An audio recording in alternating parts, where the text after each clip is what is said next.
What do you do when you're publicly shamed and fired for helping homeless children? 16 years later, the very kids return, and what they bring changes everything. Thanks for listening. Like, comment, subscribe. It was supposed to be just another quiet Wednesday morning that I just finished breakfast and was at the sink, scrubbing the stubborn edge of a pan I'd used for eggs. The window above the faucet gave me a perfect view of the front yard: brown grass, a few overgrown patches I hadn't had the time or energy to mow.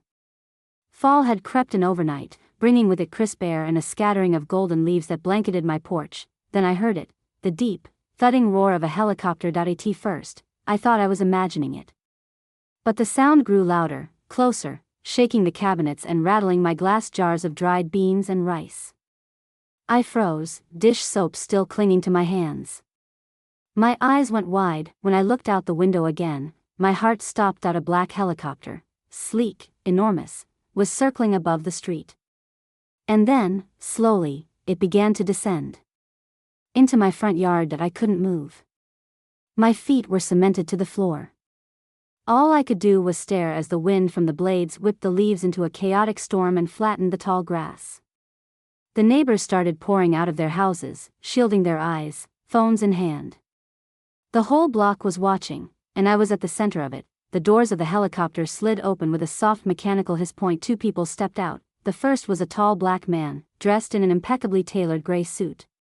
He looked polished, calm, someone used to attention. Walking beside him was a young woman in her 20s, wearing a navy coat that moved like silk in the wind. Her curls were pinned neatly, her stride graceful. She looked directly at my front door. At me that I don't know how, but I knew. I didn't know their names, not in that moment, but I knew that my dish towel dropped from my fingers. By the time I reached the front door, they were already standing there, just a step away, still and silent. For a second, none of us said anything. The world felt like it had tilted slightly off its axis. Then the man smiled softly. "Miss Mason," he said, voice low, reverent. "Do you remember us?" My mouth opened, but no sound came out. I looked at their faces, the curve of the woman's jaw, the gentle way her head tilted just so, and suddenly I was back there. Not in my kitchen. Not on my porch. But behind the Ridgeview Club, in the biting cold, crouched beside two starving children whose names I hadn't heard in years. My throat tightened. "Elijah?" I whispered. "Kaya?" They nodded, and just like that, 16 years melted away. I stumbled forward, arms outstretched, and pulled them both into a hug. I didn't care who was watching. I didn't care what they thought. I just knew I had them in my arms again. Two souls I thought I'd lost forever. "I could never forget you," I choked out. "Never." We held each other for what felt like minutes. Then, wordlessly, I ushered them inside. The kettle boiled as I moved around the kitchen in a daze, grabbing the good mugs, the sugar jar with the cracked lid, the last two shortbread cookies I had left in the tin. Everything looked the same as it always had: the faded photo of my mother above the fireplace, the threadbare blanket draped over the couch, the chipped dish with wrapped peppermint candies, but nothing felt the same. I placed the cups on the table with shaking hands, then sat across from them. Kaya reached out and gently touched my hand. "It's all because of you," she said, her voice soft but sure. I didn't know what to say. I just looked at them, blinking through tears. "You've become everything I prayed for," I whispered. "Everything you were meant to be." Sitting there, the memories came back like floodwater, fast, overwhelming, impossible to stop. 16 years ago, I was just a tired young woman in a kitchen apron, peeling potatoes and washing dishes in the Ridgeview Private Golf Club.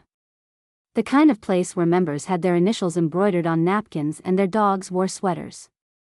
I worked in the basement kitchen, where the air was always damp and my shoes never stayed dry. I remember the night I met them like it was yesterday. I just finished cleaning after some charity dinner that reeked of overpriced wine and fake generosity. I was heading out back to toss the trash when I saw the kitchen door creak open, just slightly. Enough for me to glimpse movement in the shadows near the dumpsters. At first, I thought it was a raccoon, then I saw them. Two children. Huddled close. Hollow-eyed.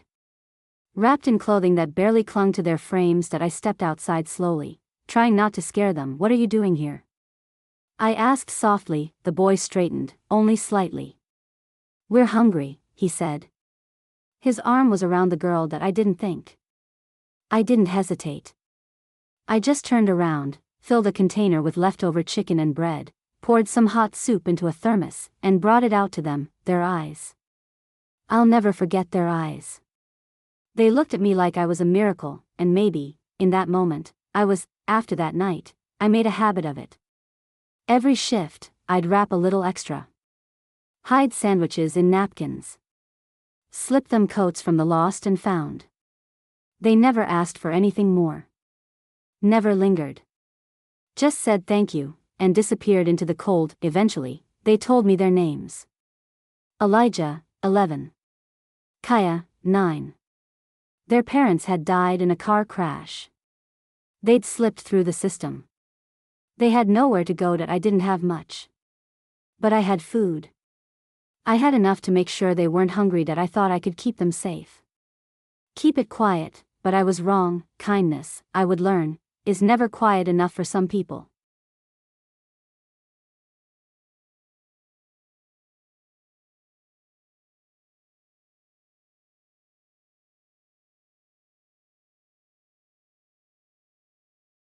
I never thought of it as rule-breaking.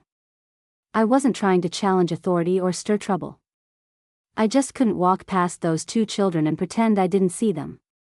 That would have been the real crime. So every night after our first meeting, I started preparing a little extra.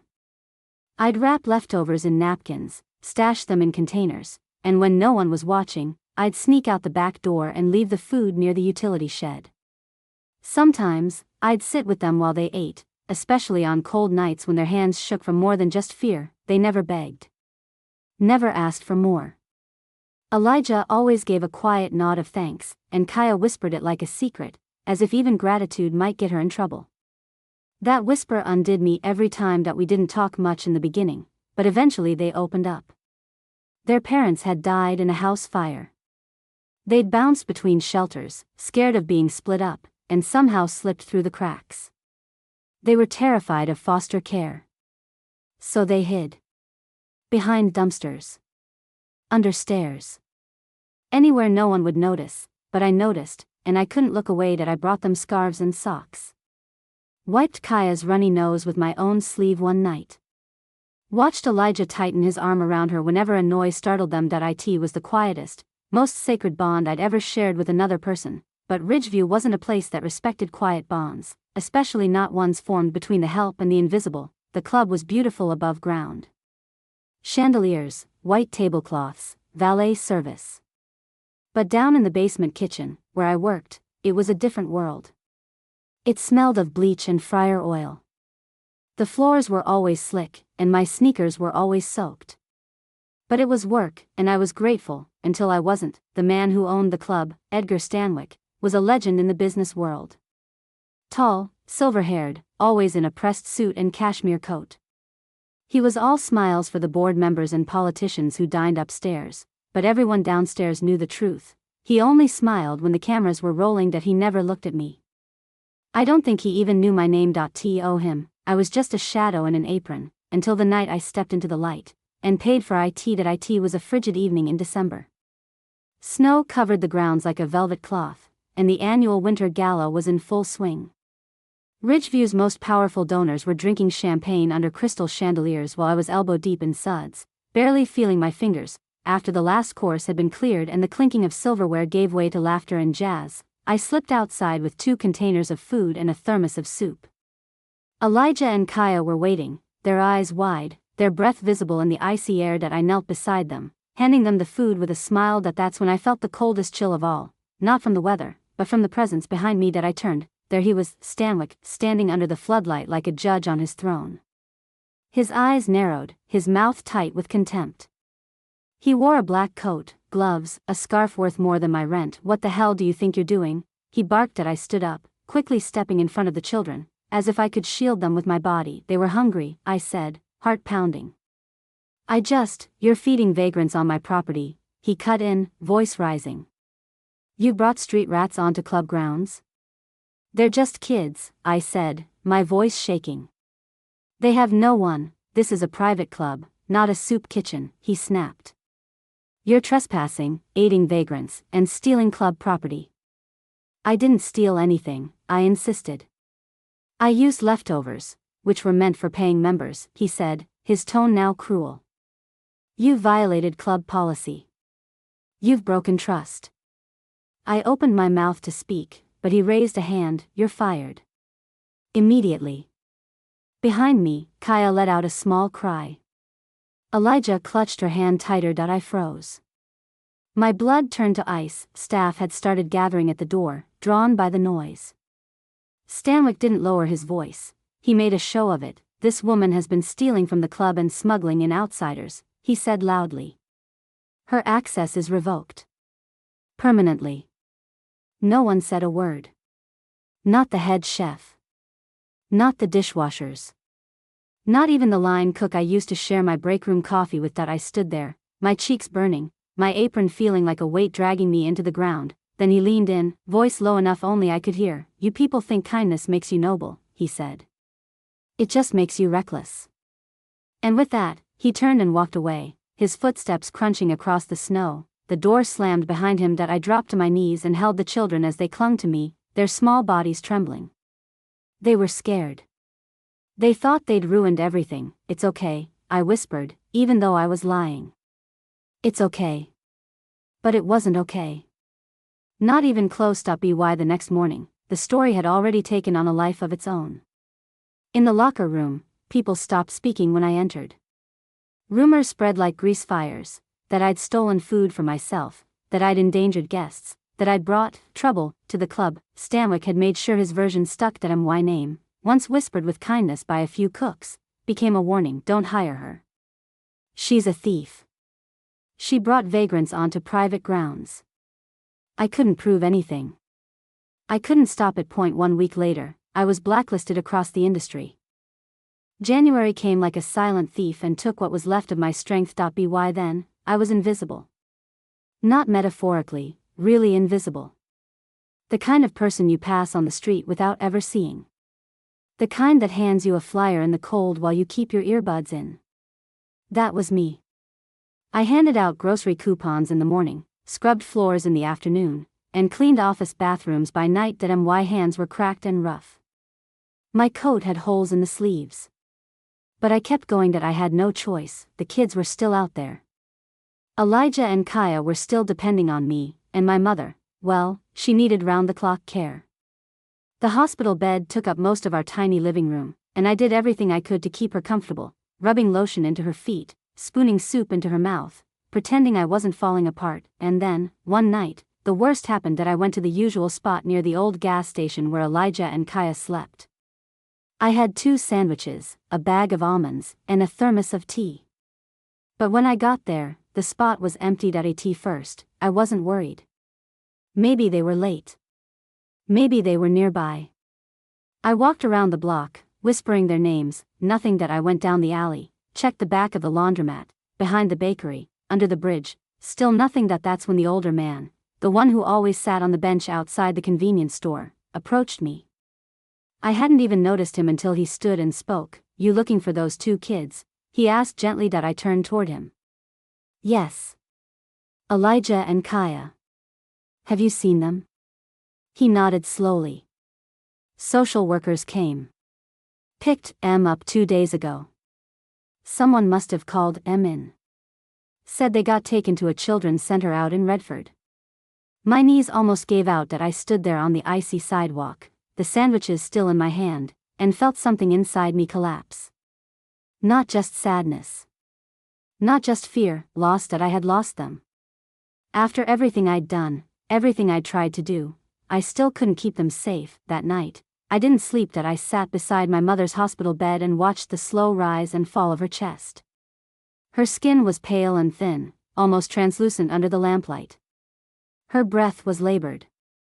Her fingers curled loosely over the edge of the blanket, and I failed, Mama, I whispered. They're gone. The kids. I couldn't protect them. Tears streamed down my face, hot and bitter. I've got nothing left. No job. No future. I'm scrubbing toilets for pennies. You're in this bed. And I can't even keep a promise to two little kids who trusted me.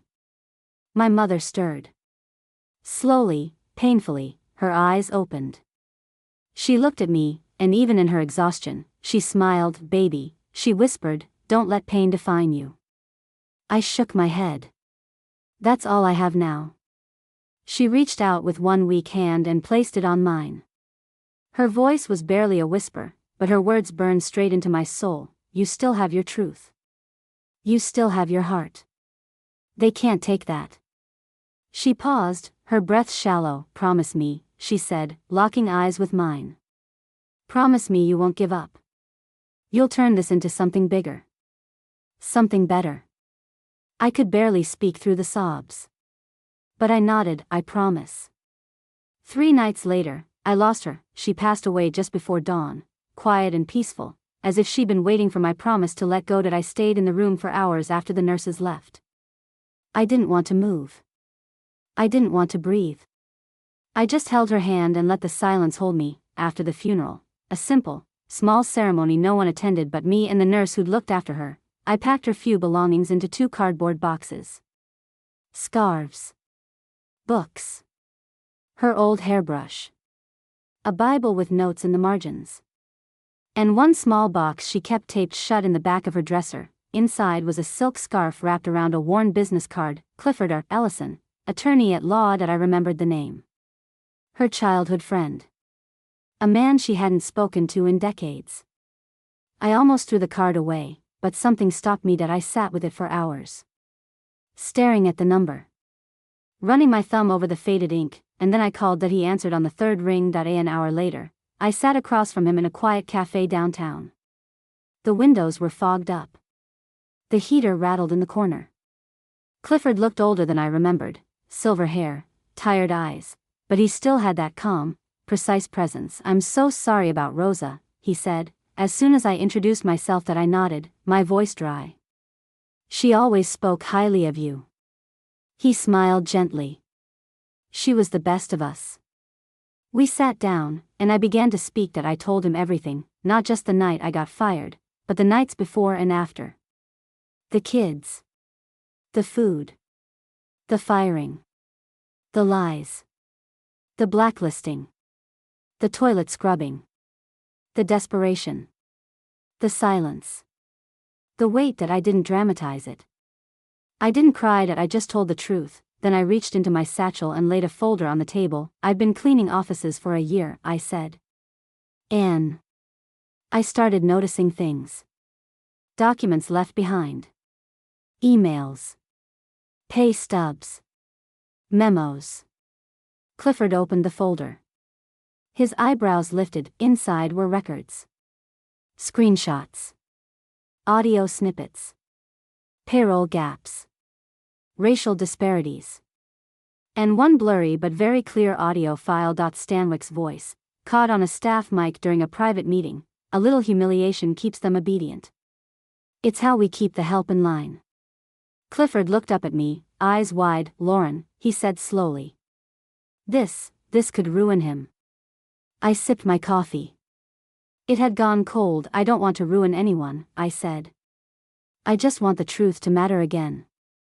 He looked at me for a long time, then he nodded. "Then we'll make it matter." Clifford didn't waste time. The very next day, he started calling people, quietly, carefully. By the end of the week, we had a team.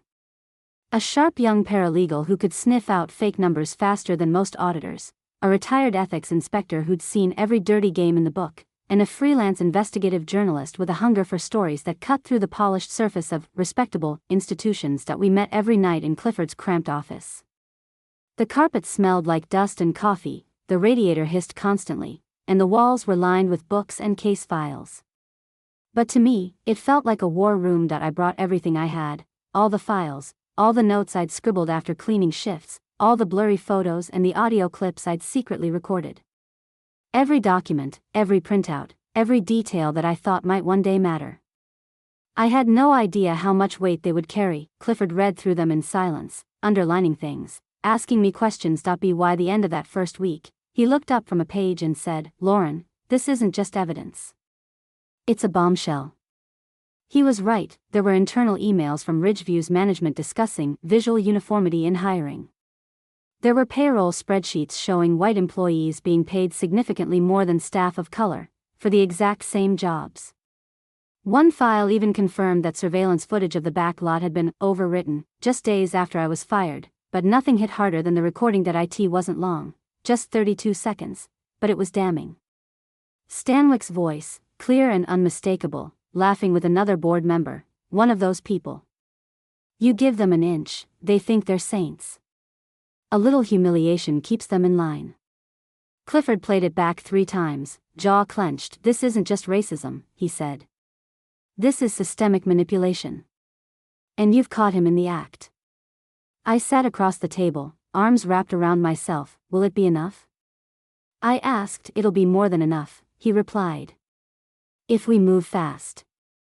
And we did. Over the next 3 weeks, we built what Clifford called a bulletproof file. We organized everything into categories: wage disparity, racial bias, policy violations, retaliation.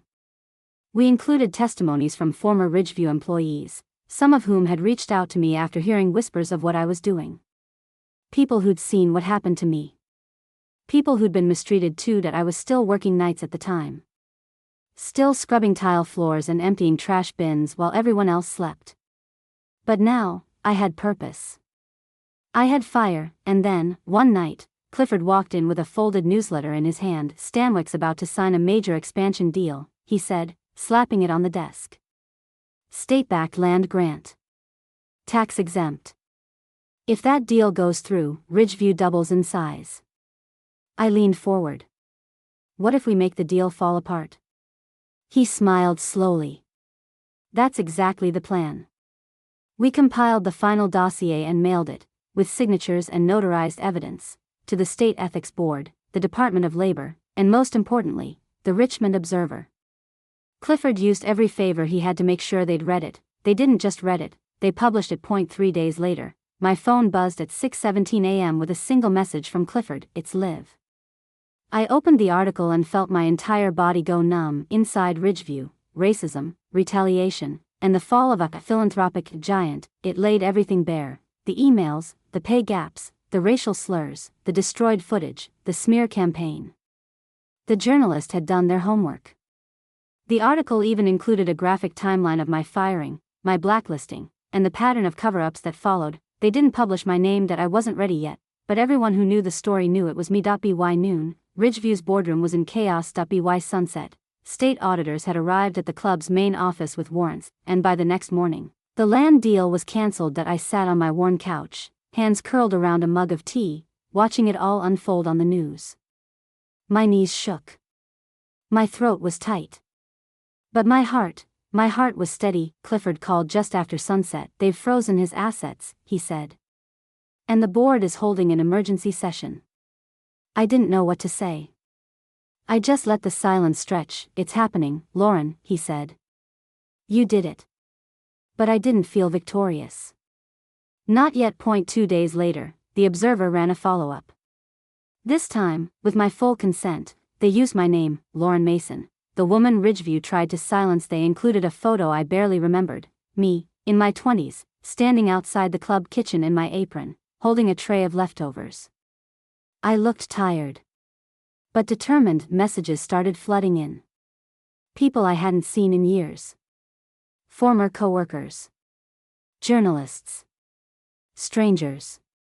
Some wanted to help. Some just wanted to say, thank you. And then, there was the press conference. Edgar Stanwyck stepped in front of a dozen microphones. He looked tired. Pale. For once, his suit didn't seem sharp.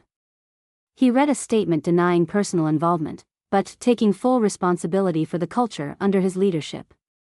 And then he announced his resignation. An apology that I didn't expect one. That night, as I was filing case notes in Clifford's office, my phone buzzed with a call from a blocked number. I don't know why I picked up, but I did. His voice was weaker than I remembered. Miss Mason, he said. I paused.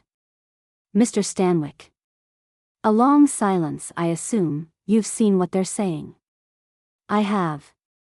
I want to understand. Why? After all these years? I looked out the window at the street below. The lights, the people, the city that had moved on without me. Because I remember what you said to me, I replied. That kindness makes people reckless. That I was one of those people.